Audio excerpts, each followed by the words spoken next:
So if you've ever found yourself looking at something like this or this, the golden ratio, and wondering how on earth do I use this to balance or to improve my logo design, then this next tip is for you.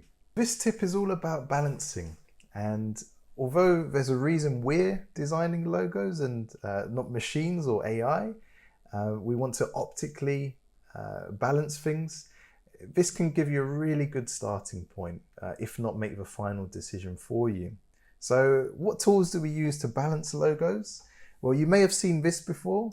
It's the golden ratio, and it really spirals down in size. The basic idea is that in this spiral, the two objects that are lower on the spiral equal the diameter of the next object going up in the spiral. So you can see these two circles, they perfectly match the diameter of this one, and then these two circles, they match the diameter of the next one, and so on, going up and up onto infinity. So how do you use that? How is that useful when it comes to logo design? Well, before I show you, let's just go on to another example of this golden spiral. And there's many courses showing you how to create this. In fact, I think on Skillshare, there's a class showing you how you can create these starting points. But once you have them, and this is another I've created earlier, you want to use them as a useful reference. So I'm going to create a shape just to capture, I want to make sure I get this spot on, the width.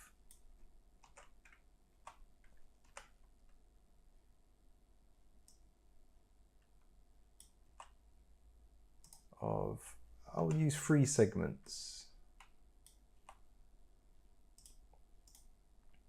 And that's a little rough, but it's just for the sake of showing you in this video. So I've colored these, and this is the way I like to use them when I'm looking to balance my work.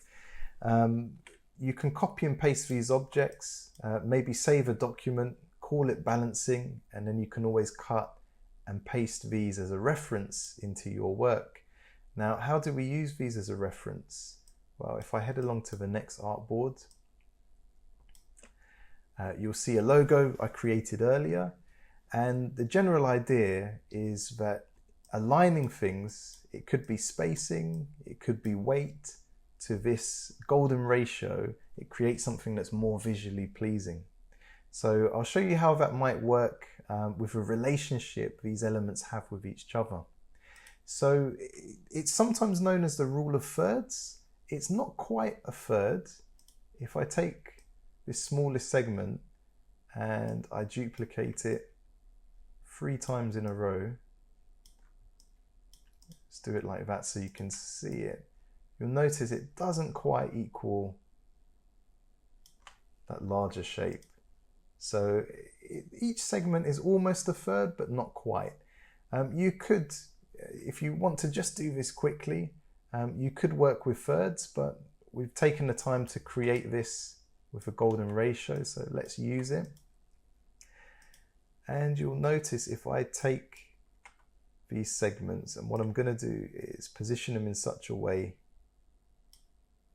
that the largest segment aligns with the height of the main logo type in the brand here, then what it would be interesting to see is if the spacing and the overall balance follows this golden ratio. And remember, it doesn't have to align precisely. We want it to feel right optically, but this gives us a really good starting point. So if a main logo type aligns to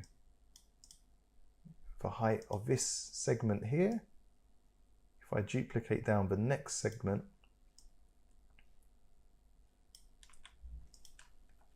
you'll notice that for this to look balanced, it's not far off of 2/3 or the next segment down in that golden ratio. And to our eyes, that just looks pleasing. It looks balanced. And then if we take the smallest segment and we place that alongside this word London, again, it's not precisely aligned, but it's roughly 1/3 or another segment down. If we look at the spacing between the main logo type and London, again, it almost aligns to this segment, this grid. So we could use this to fine-tune the balancing.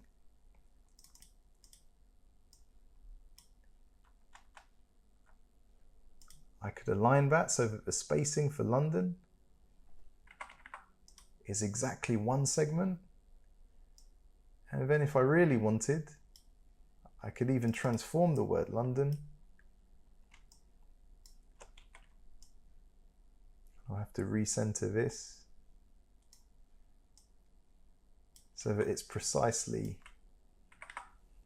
one segment in height. I'm going to group these independently.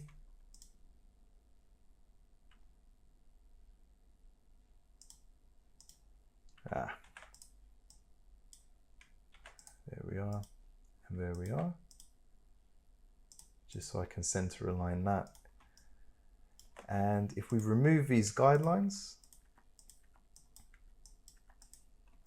that looks really well balanced optically. So that's how, in practical terms, you actually use these golden ratio grids that you may have seen.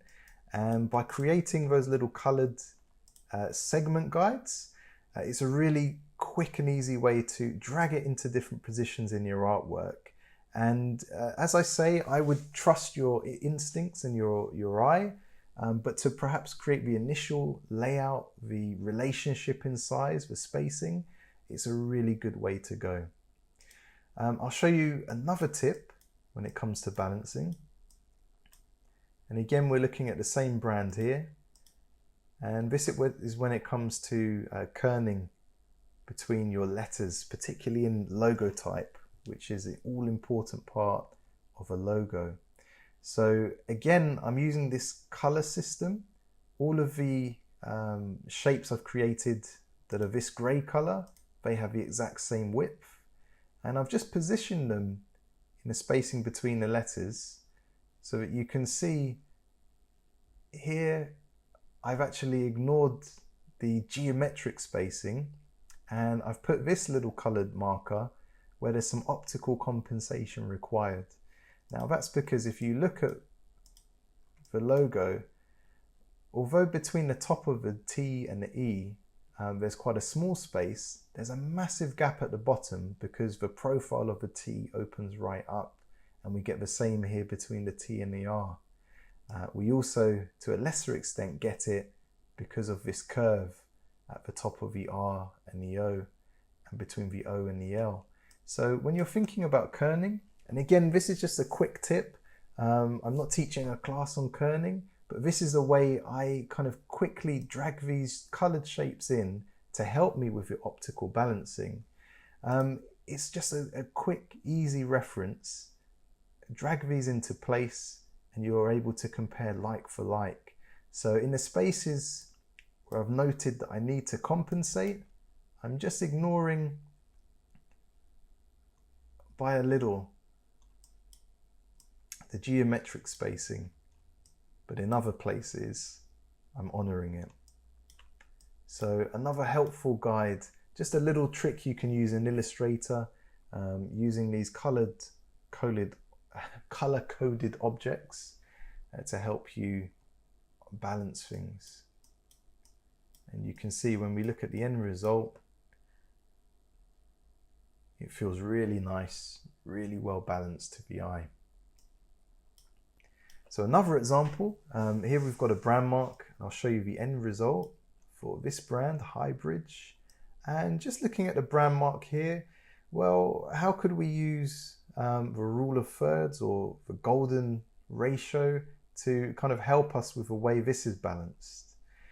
Well, again, if we drag in those little useful guide shapes, and we're not looking for this to align perfectly, but I wonder what the relationships are.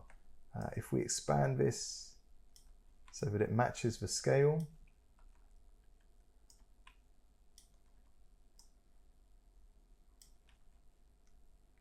look at that. the lower part of a brand mark is exactly one segment above the upper part of a brand mark,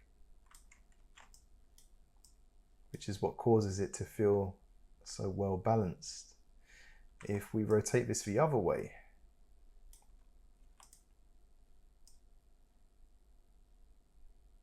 and we look perhaps at these segments, I'm just going to duplicate this. I'm going to just ignore that little tip of the serif because that's really not having a great impact on the overall profile of that shape. And then we drag this inside. You can see again, for it to feel well balanced, it's very closely following this golden ratio.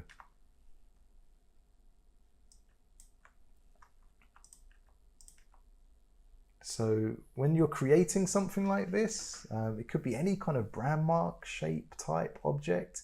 If you just drag in that helpful grid as a guide, sometimes it helps you to just nail the balance before you fine tune it optically. For me, looking at these spiral grids is quite scary. Trying to somehow drag this over your work and make sense of it, it tends to get me in a mess.